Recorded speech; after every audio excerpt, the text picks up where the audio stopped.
बिस्मिल्लाहिर्रहमानिर्रहीम। अस्सलाम वालेकुम। आफरीन है 57 इस्लामिक ममालिक में एक मुल्क खड़ा हुआ और उसके बाद देखिए आज पहला दिया जला है और इस सूरत हाल में एक ऐसा मुल्क खड़ा हो गया जो तसव्वुर भी नहीं किया जा सकता था। यमन ने इजराइल का नाटका बंद किया, इनके शिप उड़ाने शुरू किए। अब नमीबिया पहला मुल्क ऐसा हुआ है, एक पूरा वेसल आ रहा था इंतहाई खतरनाक बारूदी मवाद से भरा हुआ। दीगर ममालिक ने इनको हथियार दिए, उसमें बारूदी मवाद था फलस्तीनियों को मारने के लिए, लेबनान पर हमले के लिए। और जो सबसे खतरनाक ऑपरेशन अब ये करने जा रहे हैं वेस्ट बैंक के अंदर, ये अब तक का तारीख का सबसे, आप गजा को भूल जाएंगे जो ये होने वाला है। और इस दफा जो रिएक्शन हो गई पूरा फलस्तीन खाने के लिए जा रहे हैं। अब सीन ये हुआ कि नमीबिया ने कहा तुम लोग वहां पर मासूमों को मारो और हम तुम्हें यहां से हथियारों से भरा हुआ पूरे का पूरा वेसल जहाज जाने दें। ये नहीं हो सकता। इन्होंने इजराइल को जाने वाला हथियारों का पूरा वेसल रोक लिया, यानी जहाज रोक लिया। उस जहाज में एडवांस लेवल के हथियार, एडवांस लेवल का बारूद, चीजें इनके यानी पोर्ट से रूट से होता हुआ जाता है। इन्होंने कहा जी हमने किसी जरूरत नहीं जाने देना, जो मर्जी हो जाए। इन्होंने इजराइल का इतना खतरनाक तरीन, अब तक का सबसे ज्यादा खतरनाक, क्योंकि इस जंग में जो इस वक्त करंट सूरत हाल आ रही, ये एडवांस हथियार थे बारूद से भरी हुई। इन्होंने कहा कि हमने रोका तो हम तो हैरान हो गए जब हमें पता चला, हमने चेक किया तो उसमें तो हथियार, बारूद से भरी हुई चीजें, उसमें बम, पता नहीं कौन कौन सी चीजें हैं जो इन्होंने हमला करनी है। उन्होंने कहा तुम मासूमों को मारो और हम इतने बगैरत हो जाएं कि हम यहां से ऐसे जहाजों को जाने दें जो सीधा जाकर आम मासूमों को मारे। ये नहीं हो सकता। अब नमीबिया ने इनका जहाज रोक लिया, कह रहे हम नहीं छोड़ेंगे। आप अंदाजा करें, इजराइल ने धमकी दी है उनको कि तुम अपनी हरकतों से बाज आ जाओ, नहीं तो तुम्हें पता फिर हम तुम्हारे साथ करेंगे क्या। वो खड़े हो गए, वो कहते थे जो मर्जी हो जाए, हमने इजराइल के लिए अब ये वैसल, ये जहाज जाने नहीं देना। आप अंदाजा करें कि ये इतना बड़ा झटका लगा इजराइल को कि पहले तो यमन ने काम किया, अब दुनिया के अंदर ये ट्रेंड शुरू होने वाला है। अब जो जहाज इजराइल के लिए जा रहा है, अगर बाकी सब ने भी ये काम करना शुरू कर दिया तो फिर ये ट्रेंड बन जाएगा कि भाई इजराइल के लिए कोई जहाज वेसल नहीं जाएगा, जो मर्जी हो जाए, चाहे उसके लिए हमें अपना मुल्क दांव पर लगाना पड़े, हमने इजराइल के लिए काम नहीं करने देना। अब इजराइल को सबसे बड़ा झटका ये लग रहा है कि दुनिया में अगर ये ट्रेंड शुरू हो गया, ये तो पहले यमन ने हिम्मत की थी, ये तो 57 इस्लामिक मुल्कों में सिर्फ एक मुल्क ने हिम्मत की, ये तो बाकियों की भी जरूरत नहीं है कि ये काम करने की। तो अगर ये काम शुरू हो गया तो मेरे मुल्क के अंदर तो हथियार नहीं आएंगे, चीजें नहीं आएंगी, तो मैं तो लड़ाई कैसे करूंगा।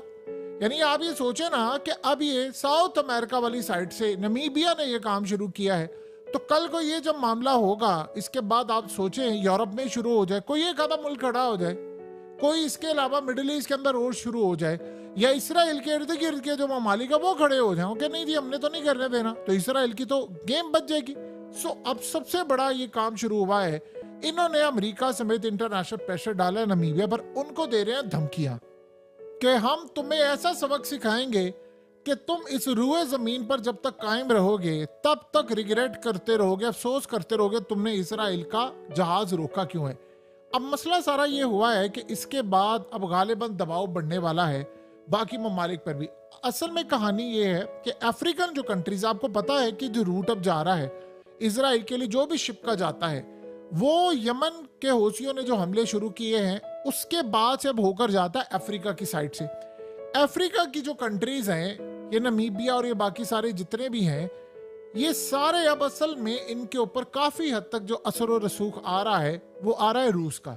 अफ्रीकन कंट्रीज को रूस ने अपने साथ खड़ा किया। आज अफ्रीकन कंट्रीज कह रही हैं कि वेस्ट की गुलामी के दिन चले गए, यानी अब हमने गुलामी नहीं करनी। रूस से उन्होंने कहा है कि आप हमें गंदम दें, आप हमें तेल और ये तमाम चीजें दें, रियायत पर दें, और हम अपना मुल्क चलाना चाहते हैं, हम अपने मुल्क से फ्रांस समेत सबके अड्डे फारिग करेंगे, हम आपके साथ खड़े होंगे।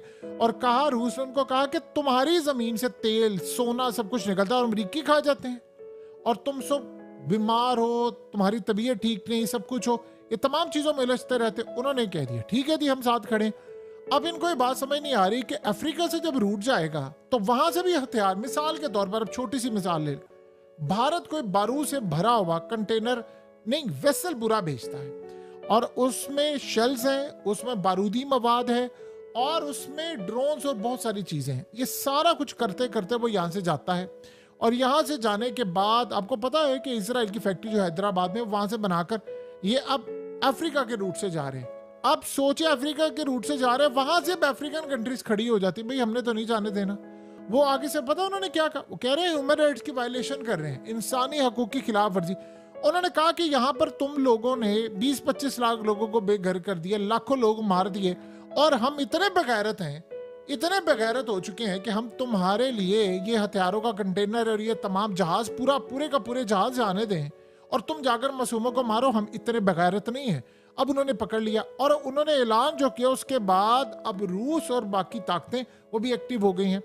जाहिर सी बात है अब जितना सुर और रसूख हो सकता है वो सारे कोशिश करेंगे। अब ये कोशिश ये की जा रही है कि इसराइल को अगर रोकना है तो इसराइल तक बारूदी मवाद, ये जहाज जो भी हथियारों से भरे हुए आ रहे हैं इनकी मिलिट्री के लिए, इनकी फौज के लिए, इनकी नेवी, एयरफोर्स, इन सब के लिए, ये नहीं जाने देना। ये पहला मुल्क खड़ा हुआ है।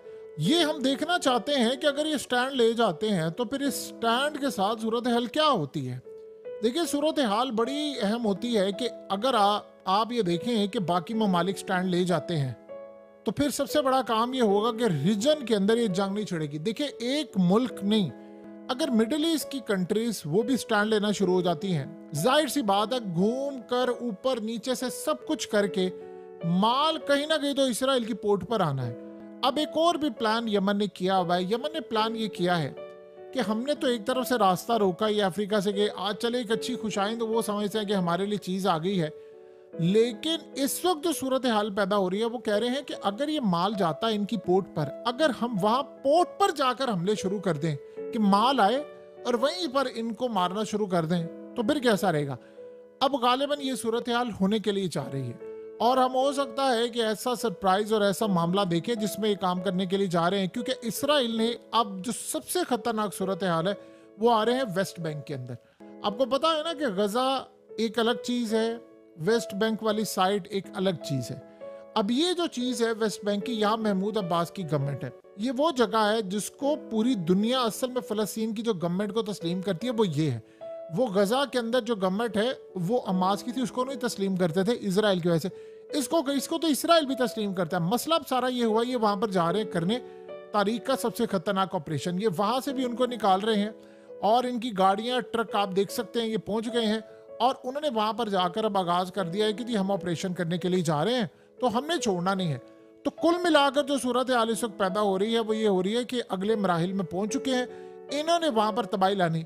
पुतिन ने कहा था जो मर्जी हो जाए ये काम नहीं करने देंगे। इसी तरह चाइना ने कहा था। अब आपको नजर आएगा कि ओपनली चाइना और रूस बकायदा इस जंग में कूदेंगे।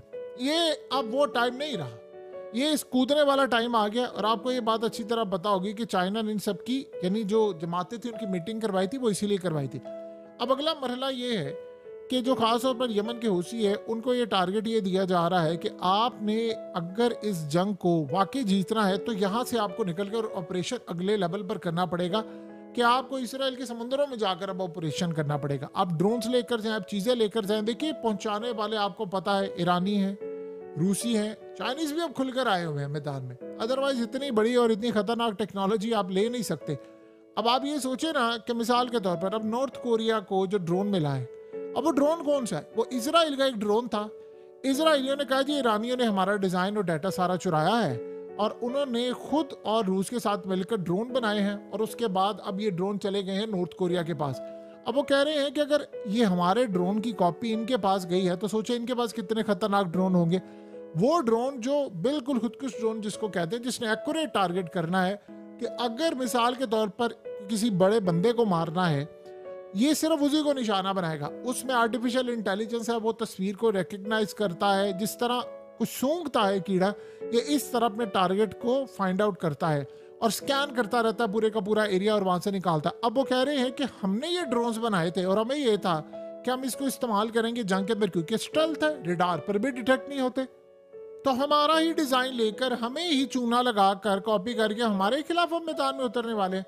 तो ये उनको बहुत ज्यादा परेशानी है और ऐसी सूरत हालत पैदा हो गई, ऐसा लग रहा है कि आने वाले वक्त के अंदर हालात इंडिकेट कर रहे हैं कि चीज़ें काफ़ी हद तक इजराइल के लिए ख़राब होने जा रही हैं। और इस जंग में एक चीज़ तो बड़ी वाजह हो गई है, 2-4 मुल्क अगर खड़े हो गए, चाहे वो इस्लामिक कंट्रीज हैं या नहीं, उन्होंने इजराइल के ये मवाद, ये जहाज, ये तमाम चीज़ें रोकना शुरू कर दी, तो आप ये समझ लीजिएगा कि अगर बारूद ही नहीं पहुंचेगा तो आप करेंगे क्या। यानी ये इतनी बड़ी बात है। सोचे कहाँ कहाँ से इनके पास हथियार मिलिट्री के लिए आ रहे हैं।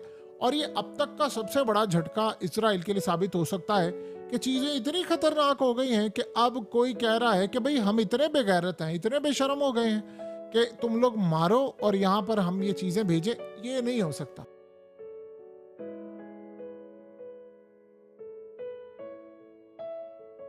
हकीकत टीवी को सब्सक्राइब करना मत भूलें, वीडियो को लाइक करें, शेयर करें और कमेंट सेक्शन में अपनी राय का इजहार ज़रूर करें।